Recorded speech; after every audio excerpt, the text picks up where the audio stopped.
প্রতি বছরের তুলনায় এই বছরও জাঁকজমকভাবে পরিপূর্ণ আয়োজনে গড়ে উঠতেছে কক্সবাজারের ঐতিহ্যবাহী শিল্প ও বাণিজ্য মেলার কাজ।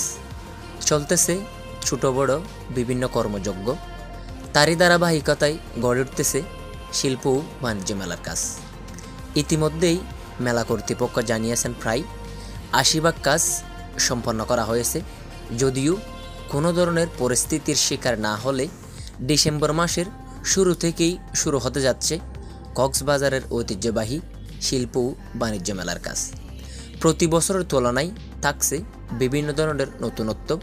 সেই সাথে সংশ্লিষ্টরা জানিয়েছেন প্রতি বছরের চেয়ে এই বছর বিভিন্ন ক্ষেত্রে ফোকাস দেওয়া হচ্ছে পর্যটকদের নিরাপত্তা এবং গাড়ি পার্কিং নিয়ে বিভিন্ন ধরনের নিরাপত্তা জোরদার করা হয়েছে। মেলা কর্তৃপক্ষ জানিয়েছেন নতুনত্ব যোগ করার মধ্যে থাকছে শিশুদের জন্য আলাদাভাবে প্লেগ্রাউন্ড এবং ধর্মপ্রাণ মুসলমানদের ইবাদতখানা থেকে শুরু করে সব কিছুই উন্নত মানের আধুনিকত্ব যোগ হবে বলে ধারণা করা হচ্ছে।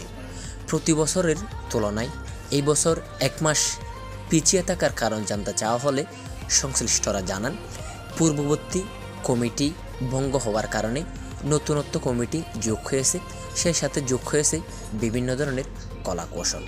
তারই ধারাবাহিকতায় এই বছর ১ মাস পিছিয়ে থাকার পরও সুন্দরভাবে জাঁকজমক আয়োজনে গড়ে উঠতেছে কক্সবাজারের ঐতিহ্যবাহী শিল্প ও বাণিজ্য মেলা।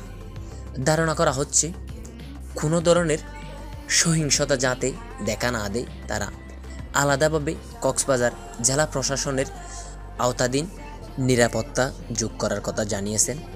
স্থান কক্সবাজার শহরের হোটেল মোটেল রুট, ক্রিকেট স্টেডিয়ামের পাশে এবং হোটেল শৈবালের মধ্যবর্তী স্থানেই গড়ে তোলা হচ্ছে প্রতি বছরের তুলনায় কক্সবাজারের ঐতিহ্যবাহী শিল্প ও বাণিজ্য মেলা। গড়ে তোলা হচ্ছে অবকাঠামো, সকল কর্মক্ষেত্র ছোট ছোট কাজের মাধ্যমেই সম্পন্ন করা হচ্ছে সকল অবকাঠামো এবং মেলার স্টোরের কাজ। মেলা কর্তৃপক্ষ জানিয়েছেন যদিও পরিবর্তন হয়েছে শুধুমাত্র মেলা কমিটি, পূর্ববর্তী সকল আইন নিয়ম সকল কিছুই মেনে চলার কথা জানিয়েছেন সংশ্লিষ্টরা। তারই ধারাবাহিকতায় সম্পন্ন হচ্ছে মেলায় গড়ে ওঠা সকল অবকাঠামো এবং স্টোরের কাজ। কক্সবাজার শহরের হোটেল মোটেল রুট থেকে সালমান উদ্দিন, হ্যালো কক্সবাজার।